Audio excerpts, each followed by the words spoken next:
Nothing happens in a three-peat unless you have guys that can make impact.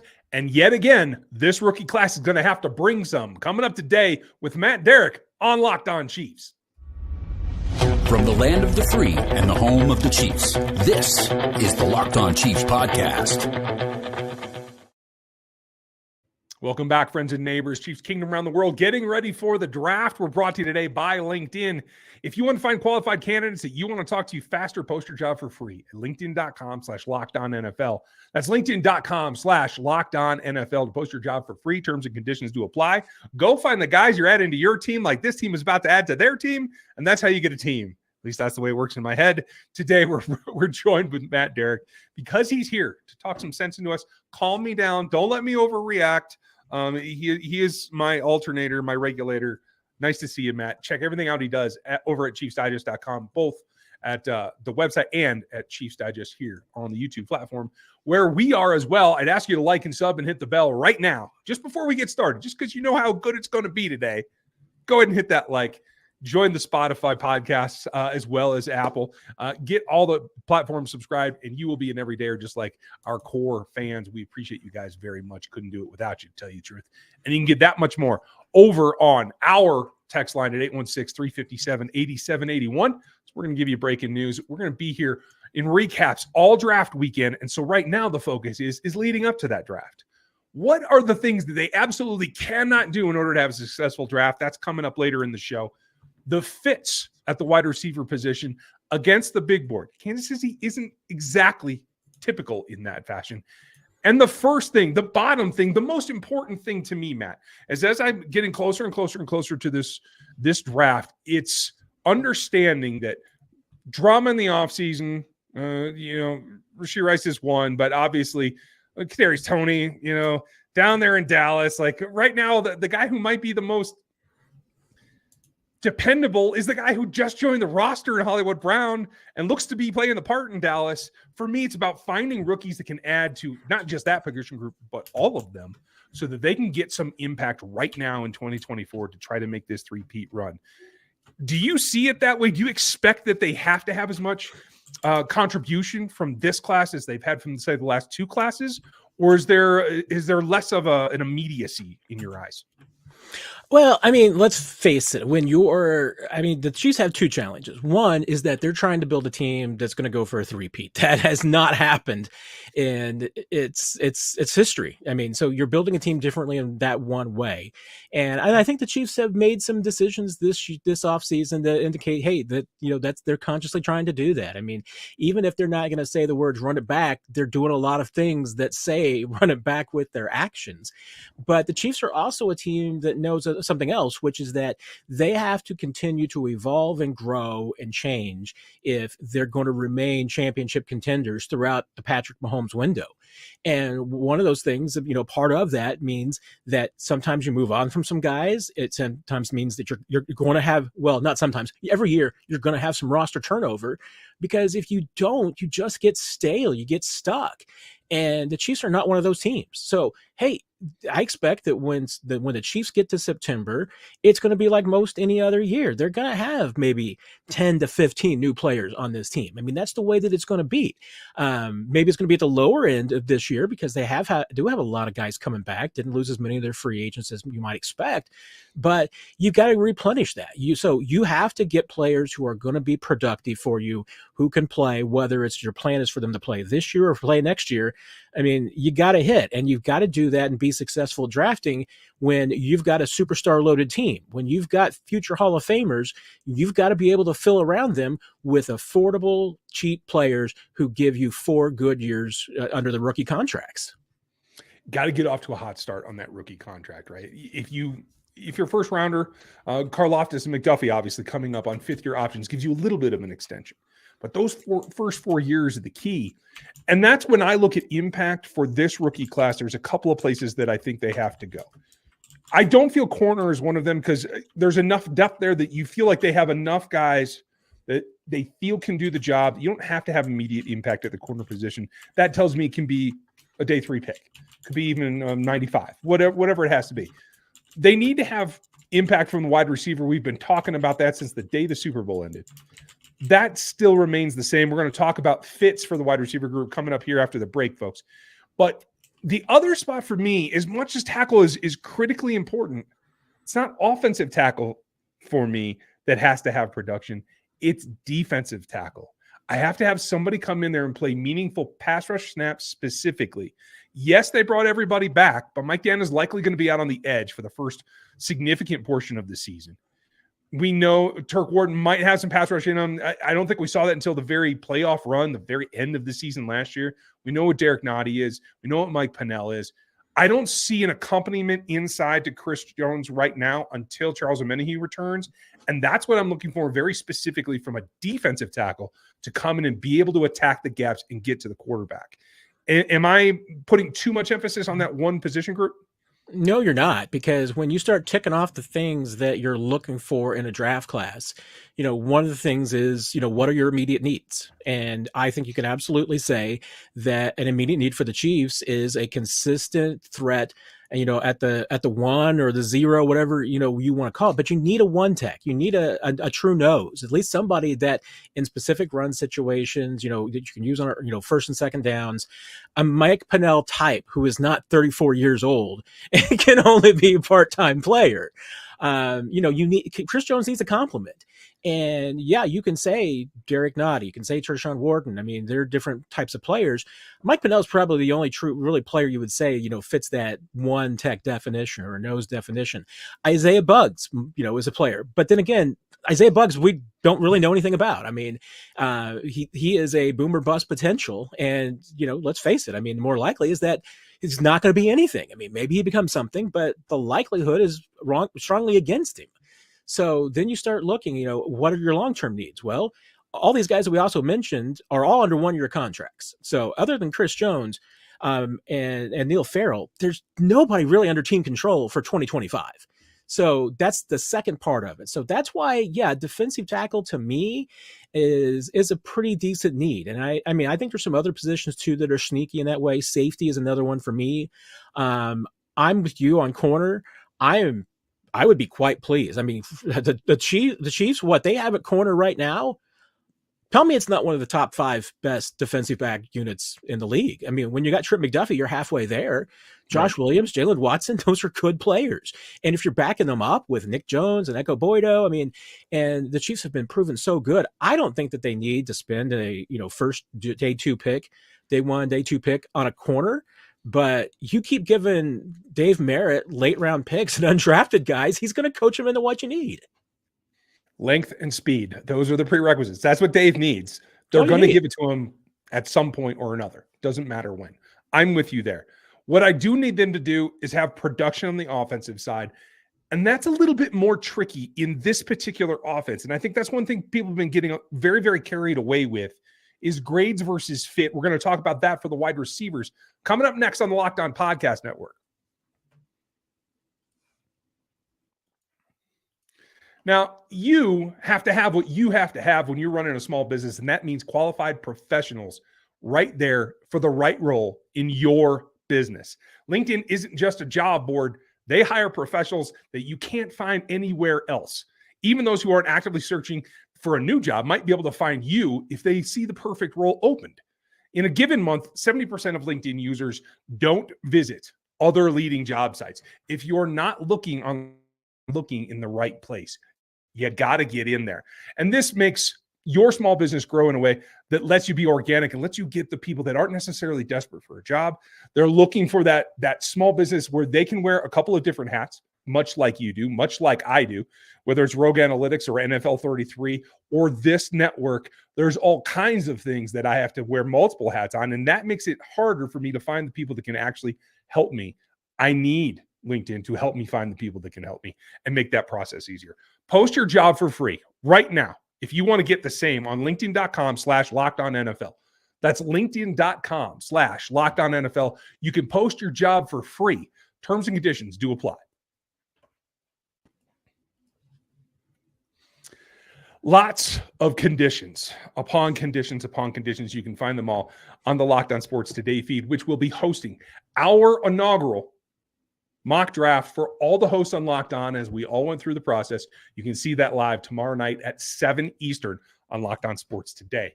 Now, Matt will not be helping me make that pick. And things have changed, I think. I think you guys will enjoy the pick.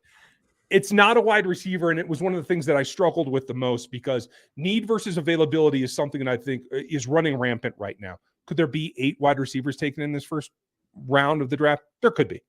There could be 4. No one knows until the teams are on the clock who they're going to choose. And I think that's something that we've gotten away with in Kansas City in the conversation about, especially in the wake of Rashee Rice and everything that's happened, with Hollywood now being not knowing what that is going to look like for Rashee Rice in his season. It puts that much more emphasis, not just on having a quality candidate, not having a quality prospect, but about how you fit into the Mahomes offense. You have to be cerebral. You have to have experience in a professional offense, whether it's spread or chuck and duck or whatever you're looking for. You have to have something you can connect to. And for me, that narrows the list of candidates.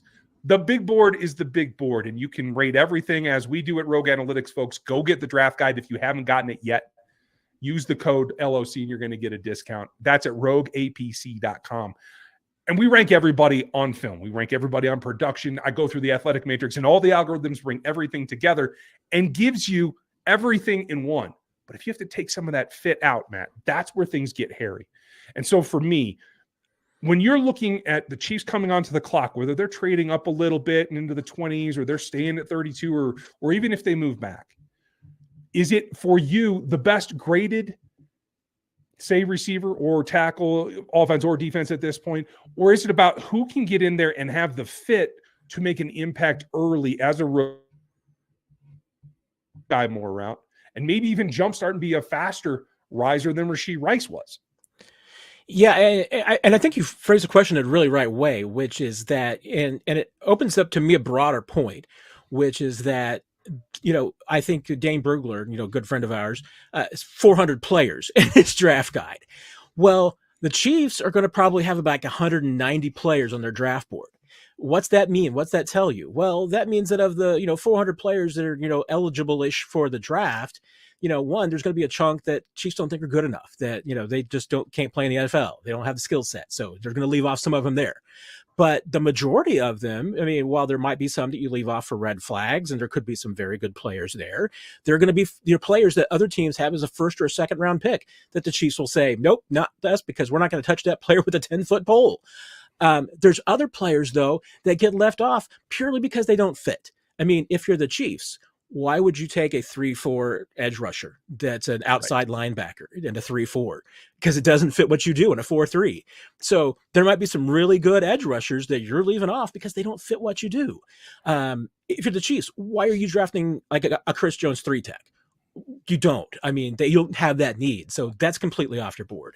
At receiver, I think it can be a little bit more open, but the one thing to me that, if you're Brett Veach, and they can't do, and that is let Rashee Rice situation affect your draft board, because that's the way that you end up making, poor decisions. Because you're right. When you come down to the question of fit versus, the player, maybe, just how good they are, to me, you always take the best player available that fits your team. Now, that's the kind of the key there. Now, the Chiefs, if you've got your ranking of players, if you've got a player that's you think is the 15th best player on the board, and the best receiver available to you is the 35th best player, well, you're giving away value taking that 35th player. That's just because it's a receiver. If your 15th best player is a tackle and he's still available, or even a corner, you almost that's what you have to do. You can't give away value like that. So to me, that's where if you're the Chiefs, you come into a situation like, hey, if your best player on the board is maybe somebody who doesn't fit what you do, but another team wants him, and you can trade back and get what you want that fits your team, that's a good use of the pick. Sometimes you just need to buy, a buyer in those situations. But to me, that's one of the things that teams get in terrible mistakes all the time, which is that they just take the player that they think that they need rather than the best player available. And that will just get you in a world of hurt every single time. And it's a challenge to stay true to that board. And I think there's some specific situations that could come up in this draft, particularly in the second round. There's going to be edge rushers there that will have good grades, and they can't ignore that. They can't go away because they feel like they've made investment in the last 2 first rounds at edge rusher, and that you have Mike Dannon, you have Charles Omenihu come back, and you have these developmental players. That still might be the best player on the board at 64 when you're on the clock, and you have to go take him. That's the way that works. If he's a fit for what you do, again, and I love the example that you picked because I've been hearing a ton of stuff lately about edge rushers. Yes, edge rushers is a position group. It is not a position. There are multiple schemes in this league. You cannot do them all. I guarantee it. That guy is very, very, very rare. And unfortunately, I think people are conflating some of the capabilities here. So if he is a fit, if he is the best guy on your board, you got to go do that. And unfortunately, that may leave some loopholes because of the size and the clusters that are within these other position groups. Maybe they don't get one of their top needs satisfied in this draft. Are we prepared for that? That's what we're going to get to next. And what is the things that they absolutely cannot do in order to not dig themselves another hole right here on the backside of this on the Locked On Podcast Network.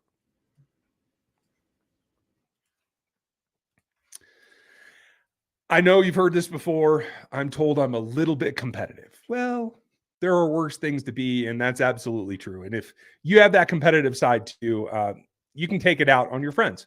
You can go and become a big fan of Monopoly Go. I'm sure you've heard of it. It's been downloaded 150 million times. And the great twist is that Monopoly, you can have it where you go, no matter where you go, with hundreds of Monopoly boards in crazy locations, building amazing cities, and they bring you big money. But the best part is messing with your friends, being able to get in there and stir it up and compete. I can change the rent on some of these properties and mess with my buddy. I can really frustrate my wife by robbing the vaults that she thought we had all saved away. The leaderboards show up, and the biggest Monopoly tycoon has bragging rights. That's what it's about. But it's not just the competitive things that you love. It's about teaming up with your friends and playing all the way around in time tournaments, huge awards, all kinds of stuff. So go get in the game and join the download Monopoly Go. It's right now free on the Apple Store or Google Play. That's Monopoly Go. Get in after it and get competing.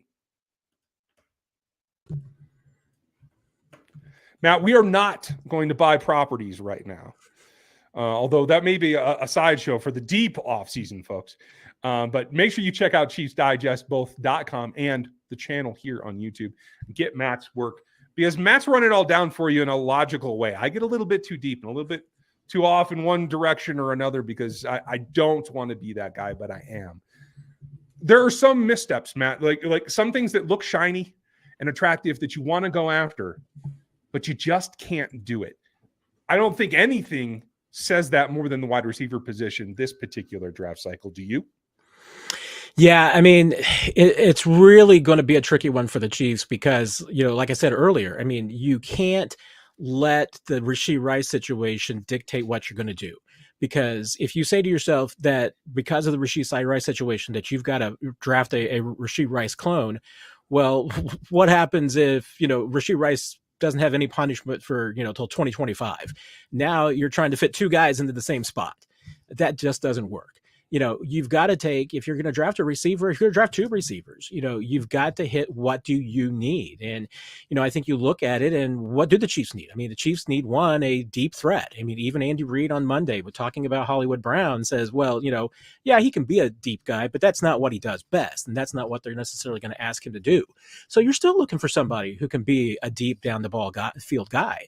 I think that all Chiefs fans have been saying for a while now, they want a guy that's got contested catchability, somebody with some size. Even though Rashee Rice plays pretty big, he's not necessarily that guy either. He had a lot of success in the slot last year. So, you're really maybe looking for especially either a guy who is a big receiver on the outside who can work downfield. Maybe you're looking for a speed guy who can work downfield. You're definitely looking for somebody who can make contested catches. It's got some size, all those categories. I mean, so there's different flavors of receivers that I think they could still go for and fit onto this team.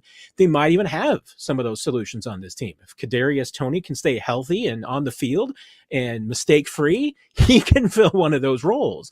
There's other guys too. It's just just a matter of, getting them on the right page with your quarterback and with the scheme. And when you're looking at the draft class, you have to make sure that you're finding the round peg for the round hole, and you're not trying to take a receiver and squeeze them into the wrong spot. I completely agree with you. And that gives me a sidestep to the alternative is if you're being diligent and not putting yourself in that position, you're not going out on a limb. There's no reason you can't double dip either. It's a deep class. It's varied, and you can find other ways to get players involved. I think some of the signings that we've seen recently involve creativity. I think there's no reason you can't do that with some of the day 3 ranked prospects as well that have a thing that you can manipulate and pull into the offense in order to bolster it as a whole. I would suggest that that's an imperative in this draft, that they need 2 pass catchers at a minimum out of this draft class. Would you agree? I'm kind of a yes and no. I mean, I definitely think that absolutely, when you just look at, what happened last year with this team at the receiver position, that bringing back, most of that group, other than at this point, Marquez Valdez-Scantling, you're probably asking for just more of the same. So yeah, adding Hollywood Brown's a big piece of the mix, but adding another top end receiver, I think, is pretty important. If the Chiefs only got 1 receiver out of this draft, I don't think it would be the worst thing in the world. But again, throwing at least 2 darts, and especially given how rich of a depth of a draft this is.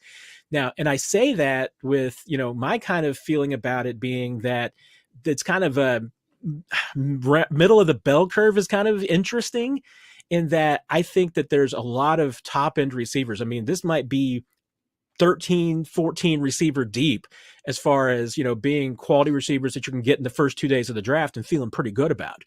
It's when you start getting into the 4th and 5th round that things get a little dicey. And then there's going to be all of a sudden a lot of guys that are probably worth taking some flyers on because they got a ton of upside. And if 5th and 6th and 7th round picks don't hit, it doesn't really cost you anything. I mean, it's nice, but you don't have to hit on those. I mean, those are, I think, and there's a lot of really athletic guys who are going to be available at the end of this draft that maybe just have one thing that you're questionable about. A concern. You think, oh, gosh, wish this guy was a little bit bigger, or this guy was a little bit faster. There's going to be some of those, but you feel like that, and at least on the first couple of days of the draft, that if you get a receiver, it's going to be somebody that you like. I'm counting pass catchers, not necessarily receivers, because I want your opinion first. Is there something that you have in mind that you absolutely think they cannot do in order to be successful here in the run-up to trying to get on the road to a 3-peat? I'm going to be a little bold here, I guess, and say that, and I guess it's not necessarily bold saying that Brett Veach is going to make a trade, but I just don't see how that the Chiefs can sit pat at 32 and 64 and accomplish what they want to do. I mean, they may sit pat at one of those spots, but when you look at it, I mean, first of all, if you're Brett Veach, you're going to have 15 to 20 guys on your draft board that are first round picks to you. So the chances of you getting, a true first round pick on your board is remote at 32. There's a better chance if you move up. So we saw that with Trent McDuffie. They made that move. They saw their guy. They jumped up. They grabbed him. There could be a player in this year's draft that does the same thing. I mean, depending on where they fall. I'm not saying that Brett Veach is going to move into the top 10, although, I wouldn't blame him if he did, because there's some very talented players. I mean, if you were able to get maybe one of the 3 receivers, or I don't know, Joe Alt, or Brock Bowers. I mean, if you were able to get somebody like that, I'd give up a certain amount of resources for any of those guys. And maybe one of them drops, and now, maybe you're able to get to the top 15 and get somebody that you really like. But that's remote, but I think it's not out of the realm of possibility. Is it more likely that the Chiefs maybe try and jump up, 7 spots or so to get a player that they want? I think they're going to have to. If they want a specific receiver, a specific tackle, or a specific edge, any other position, if you don't just want somebody falling to you, which was what kind of happened last year when they couldn't make a deal, not that they were unhappy to get Felix. He was on their board. He was their best available player there, but they would have loved to have moved up. So I think they're going to try to move up. I think it's almost even more critical in the second round, because every scenario that I've gone through, Ryan, and I don't know about you, and this is another thing that Brett Veach tells us most years, and most GMs will, you've got those 15 to 20 players that you have your first round grades on. You probably have about 30 that you have second round grades on. Well, do the math. 30 plus even 20, your most liberal, there's 50 players. What's the chances of one of your 50 being available at 64? Once again, it's pretty remote. So, you're almost guaranteed that if you stay put at 64, you're probably going to get somebody that you're thinking is more of a third round talent. And honestly, that's the other thing that NFL GMs and talent evaluators and scouts will tell you is that the line between maybe a third round pick and a fifth round pick in talent is almost indistinguishable. Whereas, that chunk right there. So, if you want to get one of the best 50 players, get two of them. I mean, sitting at 64 isn't going to get it done. So I think and that's one area that I think Brett Veach absolutely believes in it, because look at how many times he's moved up in the second round when he's had a late second pick. It's a lot. Yep. And you need to. I agree with you. I would extend it a little bit farther. Top 75. I got to have two players in there. Yes, they have 64. I don't think in this particular class, you're going to get any of your positions of more criticality in this particular round at 64. You got to move around. I've been experimenting with that, folks, and you're going to see more of it as we get closer. The final mock draft Monday is next Monday. I'm going to have something funky for you on Friday, as we always do. You can see the craziness at ChiefsDigest.com, as well as Chiefs Digest here on the YouTube platform. So, Matt, I appreciate what you do in bringing all of that in and a little bit of sanity to me. Maybe we'll team up for some kind of crazy mock draft as well. I like the way you think, and I can't wait to see what kind of craziness you got for mock draft Monday. Hey, I got 7 picks to give away from 2025. What do I care? It's going to be a lot of fun. Folks, make sure that you like, sub, and hit the bell here and get with Matt on Chiefs Digest. Matt, thanks for your time today. Thanks as always, Ryan. Take care, my friend. You guys have a great one. We're going to be back tomorrow. There's plenty to go over, and there are more positions than we can probably cover here in one show. So guess what? We're going to run it all the way up to the draft. We will have daily recaps on draft weekend. You can catch me and everything that I have. My top 5 quarterbacks are out at NFL33.com right now. The Matrix and the draft guide at RogueAPC.com right now. Use that code LOC. And I got my edges coming in just a couple of days, so make sure you get subbed over there. We'll be back with you tomorrow. Thanks for spending your time with us, and we'll talk.